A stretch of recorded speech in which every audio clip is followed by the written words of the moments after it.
कोलकाता के आरजी-कर medical college में बीते दिनों एक महिला डॉक्टर की दुष्कर्म के बाद हत्या की घटना से पूरे देश में गुस्सा है। इसे लेकर जगह-जगह विरोध प्रदर्शन हो रहे हैं। खासकर डॉक्टर्स और मेडिकल क्षेत्र से जुड़े लोग लगातार कोलकाता मामले में न्याय की मांग उठा रहे हैं। अब यह विरोध प्रदर्शन वैश्विक स्तर पर पहुंच गया है। दुनिया भर में फैले भारतीय मूल के लोग इस मुद्दे पर अपनी आवाज उठा रहे हैं और दोषियों को सख्त सजा देने की मांग कर रहे हैं। कोलकाता की घटना के विरोध में 14 अगस्त की रात को न्यूयॉर्क के टाइम्स स्क्वायर पर एक धरना प्रदर्शन का आयोजन किया गया। असम में प्रतिबंधित संगठन उल्फाई ने गुरुवार को राज्य में 24 स्थानों पर बम लगाने का दावा किया था। बम की खबर मिलने के बाद राज्य में हड़कंप मच गया। संगठन ने दावा किया कि उसने राज्य में सिलसिलेवार विस्फोट करने के लिए 24 विस्फोटक लगाए। असम पुलिस अब इस मामले में शामिल लोगों की पहचान करने वाली जानकारी के लिए 5 लाख रुपए के इनाम की घोषणा की। बता दें कि उल्फा ने कहा कि विस्फोट गुरुवार 15 अगस्त को सुबह 6 बजे से दोपहर 12 बजे के बीच होने थे, लेकिन तकनीकी विफलता के कारण बमों के विस्फोट न होने के कारण विस्फोटक उपकरणों को निष्क्रिय करने के लिए उन्होंने जनता से सहयोग मांगा। भारत की दिग्गज पहलवान विनेश फोगाट पेरिस से भारत लौट आई हैं। उनका नई दिल्ली एयरपोर्ट पर जोरदार स्वागत किया गया। विनेश के स्वागत के लिए फैंस ढोल नगाड़ों के साथ दिल्ली एयरपोर्ट पहुंचे थे। वहीं पहलवान बजरंग पूनिया और साक्षी मलिक भी एयरपोर्ट पर नजर आए। उनसे मिलते ही विनेश भावुक हो गई और फूट फूट कर रोने लगी। विनेश का गांव पहुंचने तक 20 जगहों पर स्वागत किया जाएगा। विनेश पेरिस ओलंपिक में पदक जीतने से चूक गई थी। महिलाओं की 50 किलोग्राम वर्ग के फाइनल में पहुंचने के बाद उन्हें बढ़े हुए वजन की वजह से डिस्क्वालीफाई कर दिया गया था। प्रधानमंत्री नरेंद्र मोदी की मेजबानी में 17 अगस्त को हो रही तीसरी ग्लोबल साउथ समिट में बांग्लादेश की तरफ से अंतरिम पीएम मोहम्मद यूनुस शामिल हुए हैं। कल ही पीएम मोदी और मोहम्मद यूनुस के बीच फोन पर बात हुई थी। बांग्लादेश में सत्ता बदल के बाद यह पहला मौका है जब दोनों देशों के नेता एक साथ किसी मंच पर नजर आ रहे हैं। भारत ने G20 की अध्यक्षता मिलने पर दुनिया के विकासशील देशों की आवाज मजबूत करने के लिए ग्लोबल साउथ समिट की शुरुआत की थी। भारत की अगुवाई में तीसरी बार यह वर्चुअल शिखर बैठक आयोजित की जा रही है, जिसमें 100 से अधिक देशों के प्रमुख भाग ले रहे हैं। उत्तर प्रदेश के कानपुर में बड़ा हादसा टल गया। कानपुर और भीमसेन स्टेशन के बीच ब्लॉक सेक्शन में ट्रेन संख्या 19,168 साबरमती एक्सप्रेस पटरी से उतर गई।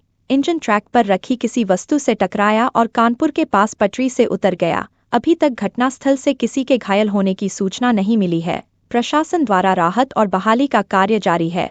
यात्रियों को कानपुर ले जाने के लिए बसें मौके पर पहुंची और यात्रियों को कानपुर ले गईं। आईबी और यूपी पुलिस मौके पर पहुंच गई है और जांच में जुटी है। ट्रेन संख्या 19,168 साबरमती एक्सप्रेस का इंजन ट्रैक पर रखी किसी वस्तु से टकरा गया और पटरी से उतर गया। सिनेमा घरों में इन दिनों कई फिल्में प्रदर्शित हो रही हैं। इनमें बॉलीवुड की कई फिल्मों के साथ साथ साउथ की बड़ी फिल्में भी शामिल हैं।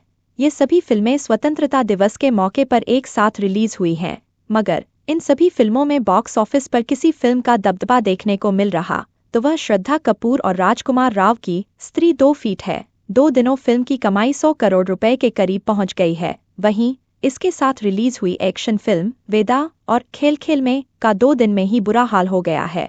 2 दिन में फिल्म 100 करोड़ के करीब पहुंच गई है। बिहार के भागलपुर में सुल्तानगंज गुवानी गंगा नदी पर बन रहा निर्माणाधीन 4 लेन पुल तीसरी बार जमींदोज हो गया। भागलपुर की तरफ से 9 और 10 नंबर के बीच का हिस्सा गंगा नदी में समा गया। लगातार तीसरी बार पुल हादसे के बाद हड़कंप मचा हुआ है। इस महासेतु का निर्माण SP सिंगला कंपनी द्वारा किया जा रहा है। बता दें कि यह भागलपुर जिले के सुल्तानगंज में बन रहा यह पुल खगड़िया और भागलपुर जिलों को जोड़ने के लिए बनाया जा रहा है। इससे पहले 4 जून 2023 को सुल्तानगंज गुवानी गंगा नदी पर बन रहा निर्माणाधीन 4 लेन पुल एक बार फिर जमींदोज हो गया था। प्रधान न्यायाधीश S वैद्यनाथन की अध्यक्षता वाली पीठ ने टेट्रा पैक कार्टन की भी वकालत की। यह मुख्य रूप से कागज से बने होते हैं और प्लास्टिक की जगह इस्तेमाल में लाए जाने के लिए एक प्रभावी विकल्प हो सकते हैं। अदालत ने कहा कि प्लास्टिक के खिलाफ लड़ाई सिर्फ एक पर्यावरण के लिए धर्मयुद्ध नहीं है, बल्कि हमारी दुनिया के स्वास्थ्य और भविष्य के लिए एक लड़ाई है। खंडपीठ ने जनहित याचिका पर सुनवाई करते हुए आदेश जारी किया। अदालत ने कहा इस तरह के कदम की शुरुआत मंदिर परिसर से की जा सकती है। मंदिर के अधिकारियों को यह सुनिश्चित करना चाहिए कि पूजा स्थलों में और उसके आसपास प्लास्टिक की थैलियों का कोई उपयोग न हो।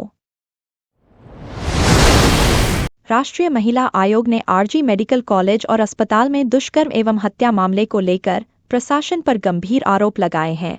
आयोग का कहना है कि जिस जगह पर ट्रेनी डॉक्टर के साथ दुष्कर्म और हत्या की गई थी, वहां अचानक से क्षतिग्रस्त सामान को फिर से ठीक करवा दिया गया। आयोग इसको लेकर सबूतों के साथ छेड़छाड़ की संभावना जता रहा है। महिला आयोग की रिपोर्ट में यह भी खुलासा किया गया है कि कोलकाता पुलिस को तुरंत घटनास्थल को सील कर देना चाहिए था। बता दें कि राष्ट्रीय महिला आयोग ने इस घटना का स्वतः संज्ञान लिया है। जम्मू कश्मीर विधानसभा के बहुप्रतीक्षित चुनाव का आखिरकार ऐलान हो गया है, जो 3 चरणों में होंगे। अनुच्छेद 370 हटने के बाद राज्य में यह पहला विधानसभा चुनाव होगा। जम्मू कश्मीर विधानसभा चुनाव के लिए मतदान 18, 25 सितंबर और 1 अक्टूबर होगा, जबकि हरियाणा विधानसभा के लिए मतदान 1 अक्टूबर होगा। आयोग ने दोनों राज्यों का दौरा कर चुनावी तैयारियों को जांचा था। मुख्य चुनाव आयुक्त ने सहयोगी चुनाव आयुक्त की मौजूदगी में शुक्रवार को जम्मू कश्मीर व हरियाणा विधानसभा चुनाव का ऐलान किया। मुख्य चुनाव आयुक्त के मुताबिक जम्मू कश्मीर के पहले चरण की 24 विधानसभा सीटों के लिए नामांकन 20 अगस्त से शुरू हो जाएगा।